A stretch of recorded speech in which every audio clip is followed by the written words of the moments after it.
అందరికీ నమస్తే.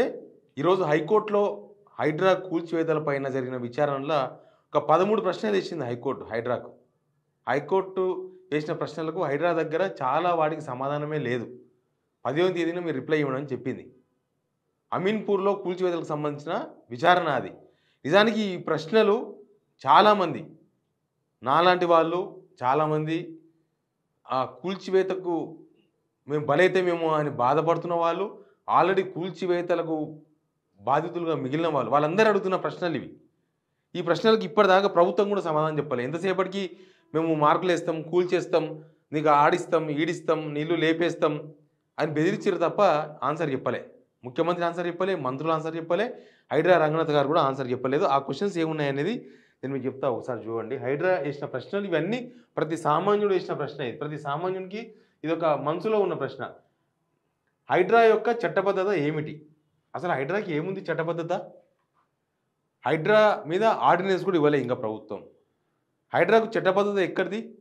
ఇంకా మొత్తం అసలు ఇప్పటిదాకా జిహెచ్ఎంసీ యాక్ట్ ఉంది, వాల్టా యాక్ట్ ఉంది, ఇవన్నీ ఉన్నాయి. ఏదన్నా కాలువ పక్కన ఇల్లు కట్టుకోవాలంటే కన్వర్షన్ చేసుకోవాలి, నాలా ఫీజు కట్టుకోవాలి, లేకపోతే అగ్రికల్చర్ ల్యాండ్ కన్స్ట్రక్షన్ చేసుకోవాలంటే, లేకపోతే ఎక్కడన్నా ఇరిగేషన్ సంబంధించిన దగ్గర కట్టుకోవాలంటే వాల్టా చట్టం ప్రకారం ఇరిగేషన్ డిపార్ట్మెంట్ నుంచి ఎన్ఓసి తీసుకోవాలి. తర్వాత జిహెచ్ఎంసీ యాక్ట్ ఉంది, హెచ్ఎండికి ఒక యాక్ట్ ఉంది, ఇవన్నీ ఉన్నాయి. కానీ హైడ్రాకి ఏముంది? ఏం లేదు. రంగనాథ్ గారిని కూర్చోబెట్టిండు, ఆయనకి ఒక 200 మంది ఆఫీసర్లు ఇస్తున్నా అన్నారు. ఆ బుద్ధ భవన్ల ఆఫీస్ ఇచ్చిండ్రు, కూర్చున్నారు, వాళ్ళ మీద పిలుస్తారు, ఇదే మొత్తం అంటారు. అసలు హైడ్రా ఏందని అడిగింది? హైడ్రా ఏందని అడిగిండు? No answer. తర్వాత ఇంకొక ప్రశ్న ఏంది, మీరు కూల్చివేత ఏజెన్సీయా లేదా విపత్తు నిర్వహణ కూడా మీ ఉద్యోగంలో భాగమా? కూల్చివేతల వరకేనా లేకపోతే విపత్తుల నిర్వహణ కూడానా? ఎందుకంటే మరి ఈ మధ్య విపత్తులు వచ్చినాయి. ఏ హైడ్రా పోయి ఎక్కడ ఏం విపత్తు నేను కాపాడలేదు. ఖమ్మంలో అంత వరదొచ్చి జనాలు కొట్టుకుపోతుంటే ఏ హైడ్రా ఎక్కడ కనబడలేదు. మరి మీ మీ మీ డ్యూటీ ఏందని అడిగింది. తర్వాత శని ఆదివారాలు సూర్యాస్తమయం తర్వాత కూల్చివేతలు ఎందుకు జరిగాయి? ఇప్పటి వరకు దాదాపు 300 పైన కన్స్ట్రక్షన్స్ పైన హైడ్రా పోయి కూల్చివేసింది. అవన్నీ కూడా శనివారం లేదా ఆదివారం జరిగినాయి. ఎందుకు అని కొంతమంది అడిగినారు జర్నలిస్టులు. జనాలు కోర్టుకు పోకుండా. అంటే ఇక్కడ ఏంది, మనం ఏడమున్నాం, భారతదేశంలో ఉన్నామా, లేకపోతే వేరే అసలు చట్టాలకు సంబంధం లేకుండా రాజ్యాంగంతో సంబంధం లేకుండా బతుకుతున్నామా? పోతారు, ఎవరి హక్కు వాళ్ళకు ఉంటుంది. అంటే వాళ్ళ హక్కులు కాలరాసినట్టు కాదా ఇప్పుడు? హైకోర్టు అందుకే అడిగింది, సూర్యాస్తమయం తర్వాత కూల్చివేతలు చేయొద్దు, ఆదివారం నాడు కూల్చివేతలు చేయొద్దని ఆల్రెడీ కోర్టు ఆదేశాలు ఉన్నాయి, మీరు తుంగలో దొక్కినని ఆగ్రహం వ్యక్తం చేసింది. రేపు ఎవరైనా అడిగితే చార్మినార్ కూల్చేస్తారా? ఎవరైనా అంటే ఎంఆర్ఓ కనుక ఇది కూడా ఎఫ్టీఎల్లో ఉంది అని చెప్తే కూల్చేస్తారా? కూల్చేయడానికే మీరు సామాగ్రి పంపిస్తారా? హిటాచీలు పంపిస్తారా? ప్రొక్లైన్లు పంపిస్తారా? చార్మినార్ కూడా కూల్చేస్తారా అని అడిగింది కోర్టు. మొత్తం 2689 సరస్సుల కోసం ఎఫ్టీఎల్లు గుర్తించబడ్డాయా? మొత్తం ఇన్ని చెరువులు హెచ్ఎండిఏ పరిధిలో ఇన్ని చెరువులు ఉన్నాయని చెప్పారు కదా, మరి వాటికి ఎఫ్టీఎల్ ఉన్నాయా అంటే లేవు. హిమాయత్ సాగర్కి ఎఫ్టీఎల్ లేదు, ఇక్కడ ఉన్న ఎఫ్టీఎల్ లేదని చెప్తుంది హైడ్రా. పెద్ద పెద్దోళ్ళు ఉన్న చెరువులకు మాత్రం ఎఫ్టీఎల్ లేదంట, చిన్న చిన్న చెరువులకు మాత్రం ఎఫ్టీఎల్ ఉంది అని చెప్తారు. కోర్టుకు సమాధానం చెప్పమని ఇప్పుడు తెలుస్తుంది. ఎఫ్టీఎల్ మార్కింగ్ లేకుండా కూల్చివేతలు ఎలా జరుగుతున్నాయి? జనాలు రక్త మాంసాలు ఖర్చు పెట్టుకొని సంవత్సరాలు కష్టపడి ఉన్న ఆస్తిలో ఉంటే అమ్ముకొని ఆన్నో ఇల్లు కొనుక్కుంటే నీకు అంత చులకన్న వాళ్ళ ఇల్లు కూల్చేస్తారా? పోయి వాళ్ళ ఇంటి మీద పడతారా? నోటీసు రాత్రి ఇస్తారు, పొద్దుగాల పోయి కూల్చేస్తారా? ఎఫ్టీఏలో ఉంది, అక్రమ కట్టడాలని మాట్లాడుతున్నారు మంత్రులు శ్రీధర్ బాబు గారు, పొన్నం ప్రభాకర్ గారు. మీకు వాళ్ళ ఉసురు ఊకే తగలదు. అక్రమ కట్టడాలు అన్నారు కదా, ఎట్లా అంటారు అక్రమ కట్టడాలని? ప్రభుత్వాలు పర్మిషన్ ఇచ్చిన తర్వాత అక్రమ కట్టడాలు అయితే మీరు ఓపెన్గా మాట్లాడుతున్నారు. మీరు మినిస్టర్లు ఓట్లు వేస్తే మినిస్టర్లు అయినరు, ఇంక మీరు మళ్ళీ ఓట్లు అడిగే పరిస్థితి రాకుండా చేసుకోకండి అక్రమ కట్టడాలని చెప్పి. ఎఫ్టీఎల్ మార్కింగ్ లేకుండానే కూల్చేస్తున్నారు హైడ్రా. మరి ఎఫ్టీఎల్ ఉంటే అన్ని చోట్లకి ఎఫ్టీఎల్ ఉండాలి కదా, అదే అడిగింది. మీరు ధనవంతులు మరియు పేదల పట్ల పక్షపాతంగా ప్రవర్తిస్తున్నారా? 100% కదా. తిరుపతి రెడ్డి వాళ్ళ ఇల్లు కూల్చేసిండ్రా? కూల్చలే. మంత్రి పొంగులేటి వాళ్ళ ఇల్లు కూల్చేసిండ్రా? కూల్చలే. మాజీ మంత్రి మహేందర్ రెడ్డి వాళ్ళ గెస్ట్ హౌస్ కూల్చేసిండ్రా? కూల్చలే. హిమాయత్ సాగర్ చుట్టూ ఉన్న మీ ఎమ్మెల్యేల ఫామ్ హౌజులు గెస్ట్ హౌజులు కూల్చేసిండ్రా? ఒక్కరికి నోటీస్ కూడా ఇయ్యలే. మరి ఎవరు కూల్చారు? వీళ్ళు కూల్చిన మొత్తం 300 కన్స్ట్రక్షన్స్లో 299 మొత్తం పేద మధ్యతరగతి దిక్కు దివానా లేని వాళ్ళవే. ఇక వాళ్ళు రోడ్డు మీద పడ్డారు. వీళ్ళు కూల్చిన మొత్తం వాళ్ళవే. ఏ వీవీఐపీది ఏ వీఐపీది ఇప్పటిదాకా వీళ్ళు టచ్ చేయలేదు. ఏ వాసవి వాళ్ళు అపర్ణ వాళ్ళంతా శుద్ధపూసలా? వాళ్ళు ఎందుకు కూల్చలే ఇప్పటిదాకా? మీరు కోర్టు అదే అడిగింది.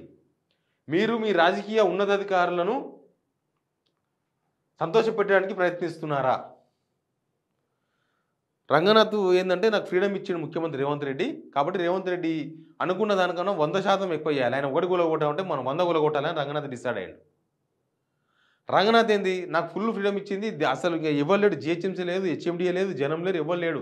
తెలంగాణ అంటే హైడ్రా, హైడ్రా అంటే తెలంగాణ, హైడ్రా అంటే రంగనాథ్, రంగనాథ్ అంటే హైడ్రా, కాబట్టి నేను ఏం గురిస్తే అదే కరెక్ట్ అని డిసైడ్ అయిపోయి ఏడ పడతాడా ఉంటారా ఊరికి మీద వదిలేస్తారు. అట్లా అయిపోయింది పరిస్థితి. కోర్టు ఉత్తర్వులను చదవడంలో కూడా మీకు సమస్య ఉంటే మేము మిమ్మల్ని చిర్రపల్లి మరి చెంచల్గూడ జైలుకు పంపాలే సార్. నేను హైకోర్టుని అభ్యర్థిస్తున్నా. ఇప్పటివరకు ఎక్కడైతే పేదల మధ్యతరగతి ఇల్లు గొలగొట్టినరో ఆల్రెడీ పర్మిషన్స్ ఉన్నాయి కూడా, ఆల్రెడీ ఏదో ఒక గవర్నమెంట్ ఇచ్చిన పర్మిషన్స్ ఉన్నా కూడా మీరు అక్రమం అని చెప్పేసి కొలగొట్టేసినరో ఆ అధికారులను చెర్లపల్లి జైలుకు పంపండి సార్. వాళ్ళని తీసుకుపోయి చెర్లపల్లి కాదు సార్, అవసరమైతే ఇంకా అక్కడ పంపండి, ఇంకా వేరే ఎర్రవాడ జైలుకు పంపండి వాళ్ళని, సరిపోతుంది. ఎందుకంటే పర్మిషన్ ఇచ్చింది వాళ్ళే, కూల్చివేసింది వాళ్ళే. దీనిలో రంగనాథ్ గారికి స్పెషల్ శిక్ష వేయండి ఏదైనా ఉంటే. ఇంకా మేము మరణశిక్షలో ఉన్న వ్యక్తిని కూడా అతని చివరి కొరకు కోసం అడుగుతాం. సహజ న్యాయ సూత్రాల గురించి మీకు తెలుసా కదా? ఆయన చంపేస్తాం, ఆయన ఉరిదిస్తాం అన్నప్పుడు కూడా చివరి కొరకు అడుగుతారు. కానీ వీళ్ళు అట్లా కాదు.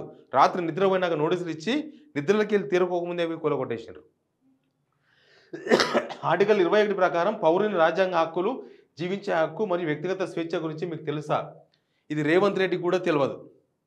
రేవంత్ రెడ్డికి పైసలు కమాలు చేసుడు తప్ప ఏం తెలియదు. పైసలు కమాయించడం ఒక్కడే నేర్చుకున్నాడు. మొత్తం ఆయన జీవితం అంతా, ఆయన రాజకీయ జీవితం మొత్తం కూడా పైసలు కమాయించుడే. వాళ్ళ ఫ్రెండ్స్ చెప్తున్నారు, ఏ ఉండదు, ఒకరికి సాయం చేసే ముఖం కూడా కాదు అది. పైసలు కమాయించడం ఒకటి నేర్చుకున్నాడు. ఇట్లా హక్కులు గిక్కులు ఏం లేవు.